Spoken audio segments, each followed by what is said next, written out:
Welcome to Traveling Towards Wealth, the podcast where money meets adventure and freedom is always on the horizon. I'm Sarah Jones, financial coach, full-time traveler, houseplant lover, sourdough baker, and your guide to building a life that's as rich in experiences as it is in peace of mind. Each month, we dive into a new theme, whether it's real money stories, the ins and outs of full-time travel, building a business or multiples while on the road, or finding wellness and simplicity wherever you are. Here, you'll get practical tips, honest conversations, and a gentle push to spend, save, and live according to your values, not someone else's rules. If you're ready to design a life you truly love, one where you can travel more, stress less, build financial confidence, shop safer, and wake up every day feeling like you're exactly where you're meant to be, then you're in the right place. So grab your favorite drink, settle in, and let's start traveling towards wealth, one story at a time. Hello, my friend. Welcome back. Today, I want to just chat and talk about some of the questions that we get asked about working while traveling. I also see this asked a lot on all of the Facebook pages, all the travel forums. People want to know how you make money on the road. And I think the bigger question to that is, how do you make consistent money while being on the road and traveling full time? And to start off with, I want to actually say that consistency is a crazy term. I think what most people are wanting is knowing that money is coming in, knowing that their expenses are paid, knowing that they can live and eat and travel and do what they want to do, right? Cover medical expenses, all those things. And so we get asked a lot, people are like, are you just independently wealthy? That you're so young to be traveling full time. And while I would love to say yes to that, the answer is no, we are not independently wealthy.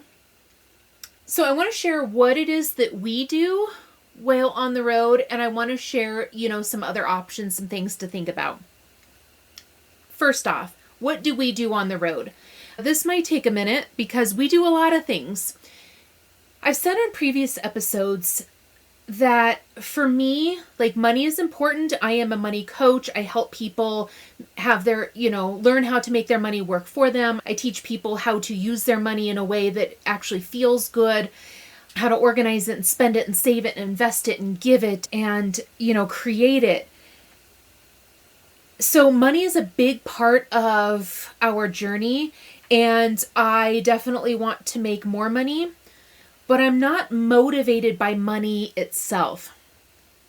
My big goal here is to create a life that we love, to create a life that feels fulfilled. And for me, I like to do several different things.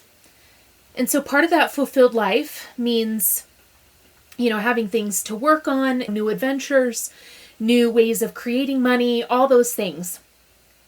And we have 3 main businesses that we do while traveling that are not location specific. We can do them anywhere. We can work them anywhere. This summer, James is work camping more, so I'm going to talk a little bit more about that. And then I've got more of a side gig, a thing that is not necessarily location specific per se, but tends to be more profitable in certain locations. So let me get into it. First business is kind of, I'll say my baby is really being that money coach. I work with couples and individuals and small business owners to help them get their money organized, to help them have a plan for saving, a plan for spending, a plan for giving, a plan for investing, a plan for paying off debt, a plan for living debt-free, a plan for, keeping their money organized, right? And so that is work that can be done anywhere as we travel. My clients are all over the United States and Canada.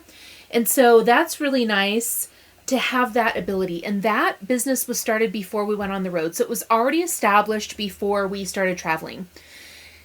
That's important to know as well.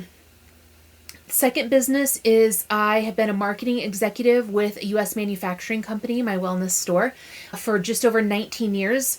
And I get paid every single month for the work that I've done in the past and, the new customers that I help switch stores and shop there.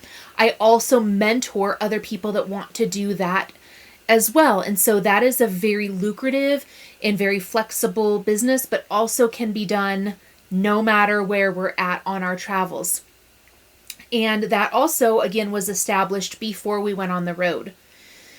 And I'm going to pause on sharing more about the businesses for a second, because I want to say that when we decided to travel, we had already had these two businesses established. We had already been debt-free. We already had a really good money plan in place. We already knew what our values were. Things change in terms of how we, how money flows through our life, but the values and the systems have not. And so we were able to say yes to full-time travel, I think, a little bit easier because we already had some of these things pre-established. They were already in the works. We were already proficient in them. And so that is something to keep in mind, because that is where I think the safety and security, financial safety and financial security kind of comes into play, in that we had already had these incomes established before we went on the road. Doesn't mean that you can't start a business and start traveling at the same time. In my experience, what I've seen is a lot of times people do that and they want to be quote unquote content creators. They want to share their RV life and they want to get brand partnerships. They want to be more influencers. And that is a significant amount of work that doesn't pay like you think it's going to pay. And what I have witnessed is that a lot of people leave doing that because they're not making enough money to survive. They're not making enough money to live.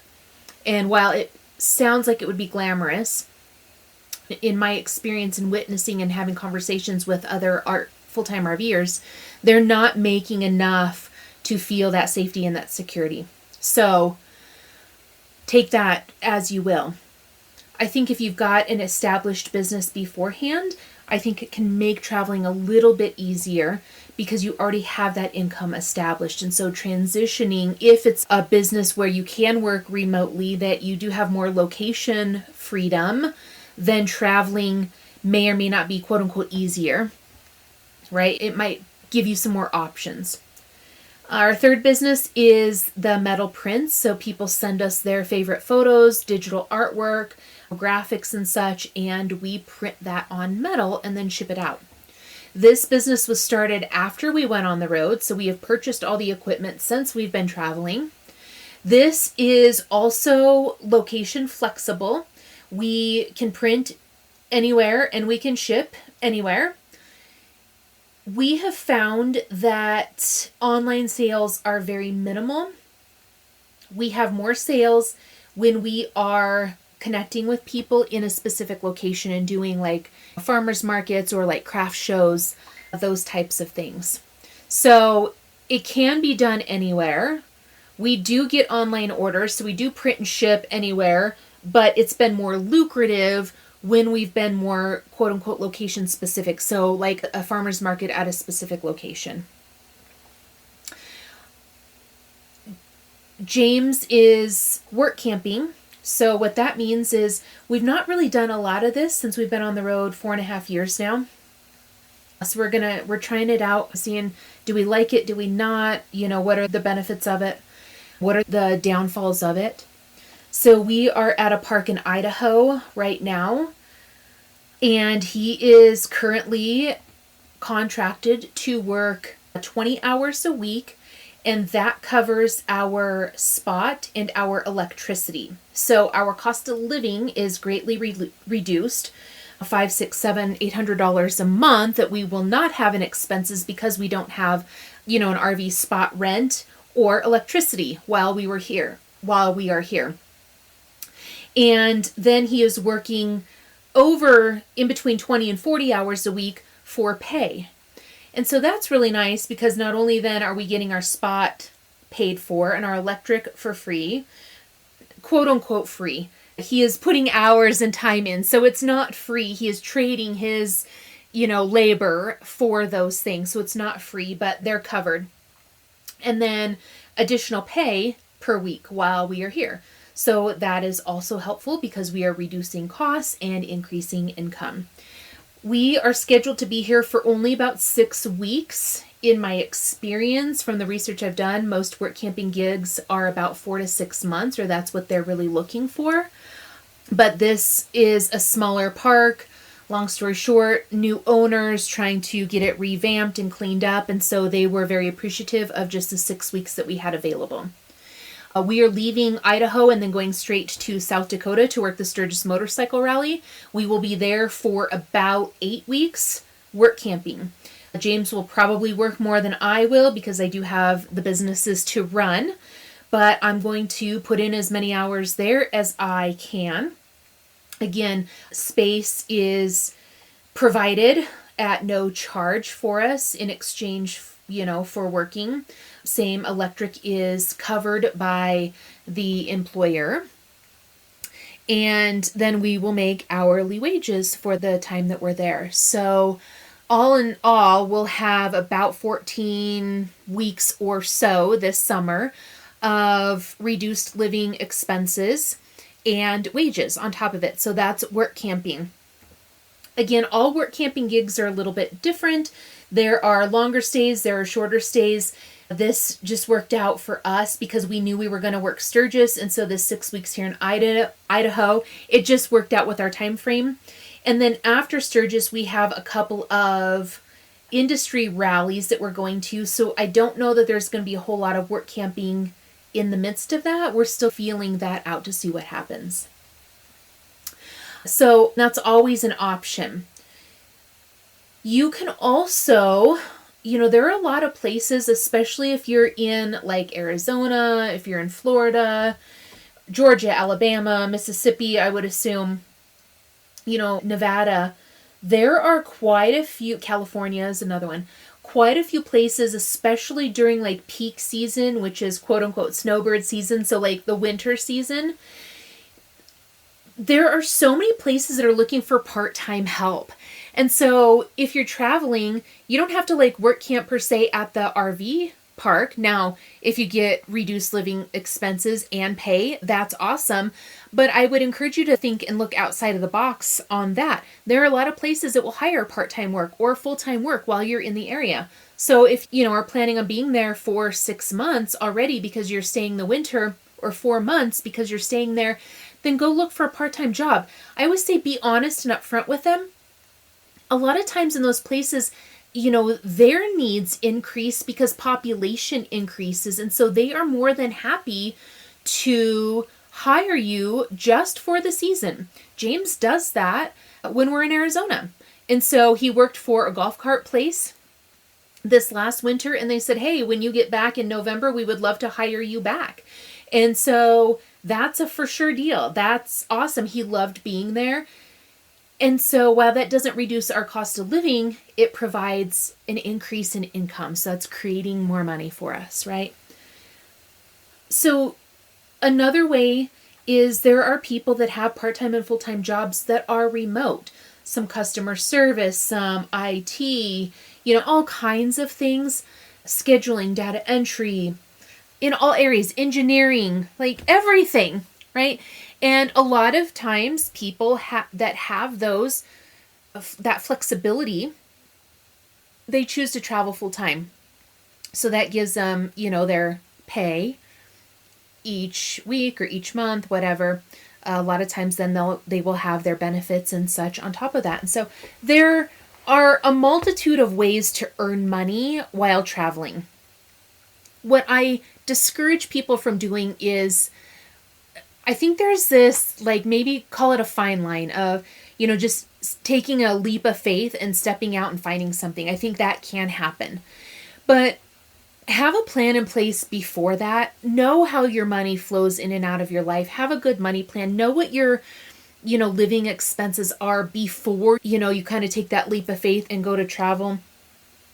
I'm more of a planner. I see that so many people, again, feel so financially insecure, and finances are such a big pitfall for so many people, especially in the full-time RV life, it tends to be more costly than most people think it is. And so I would just encourage you to have a plan in place, have a business operating, have money coming in, have a position secured before, get to a location, those types of things. Just have a plan before you jump, before you take that jump. I know there's a lot of spontaneous people. I might get a lot of backlash for saying this, but I just find that when people have more of a plan, their journey is more enjoyable. It tends to be a little bit less stressful. They feel a little bit more fulfilled. They are more open to some of the experiences and things that come about, right? When you're financially stressed and strained, the journey isn't as enjoyable. And so have a plan. That's what I'll say to that. I think that it's also wise to just be open to what happens while you're traveling. When we started out, work camping was not something that we had even thought about, that we even knew about. It wasn't on our radar at all. Inflation has hit. Business revenues have gone up and down. And so work camping provides a lot of things for James too. It provides him more of a sense of purpose. He enjoys working with his hands. He likes doing other types of work. He's not one to sit behind a computer. I do most of that. And so it provides something for him as well, that emotional and physical support while you're traveling. And so I would just encourage you to be open to what might happen when you're on the road as well. Your plan doesn't have to be like set in concrete. Just be open to opportunities, be open to what happens, weigh, the pluses and the minuses. We certainly have. I don't know that there's necessarily a right or wrong answer, but I think that within your heart what is the right thing to do. We are work camping because to increase that income each month is important for us. We are spending a small fortune, it feels like, on fuel to travel. And so staying in one place for a little bit longer. Also, we would typically move about every month or so. So staying, in one place for 6 weeks, another place for a couple of months, our fuel costs are lowered too. So I would just encourage you to be open to what this life can present, the opportunities that may come. I really wouldn't suggest jumping in blindly. Money can get away from you really quickly. And I think until you have experience, or that might not be the right thing to say, but until, maybe have an established business, or you're working, part-time or full-time, and your expenses really are covered and you feel very financially safe and secure, then you can go out and see what happens. But I just try and not encourage people to just jump without any kind of a plan in place. So lots of ways to make money on the road. Oh, and I didn't tell you, one of our side gigs, which is, it can be done anywhere, but it tends to be more lucrative while we're sitting, just because people know us, is I do quite a bit of baking. So sourdough, cinnamon rolls, cakes, breads, those types of things.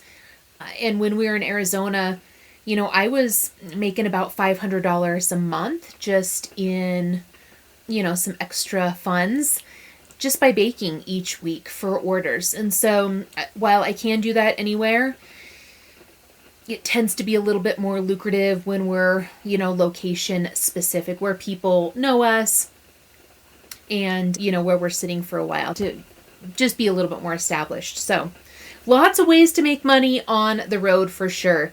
So just be open to those opportunities. Have a plan before you jump out. If you're looking for a way to, start a business, I do mentor people that want to be a marketing executive and do what I do with a wellness store and help people, learn about safer products, save some money on household essentials. If that's something that you're interested in, please comment on this podcast, send me an email. let's connect, because I am currently opening up those mentorships to help people. It's a great way, and it's very lucrative, and it's very flexible, and it doesn't cost you anything, which is even better. So, yeah, reach out if that's of interest to you. But with that, I will say goodbye for now, my friend. Thanks for joining me on Traveling Towards Wealth. If today's episode sparked something in you, I'd love for you to subscribe, leave a review, or share this show with a fellow free spirit who's ready to design a life they love. Want to dive deeper? I'd love to connect with you. Book a free call with me to chat about your money, your dreams, and your next steps. No pressure, just a real conversation. You can find the link in the show notes or on my website. And let's stay connected on socials. Follow me on Instagram or Facebook for behind the scenes RV life, money tips, and a little gypsy spirit along the way. Remember, your money, your journey, your rules. I'll see you next Tuesday for another story and some practical steps to help you travel further towards wealth, freedom, and a life you love. Until then, keep wandering, keep growing, and keep spending on what matters most.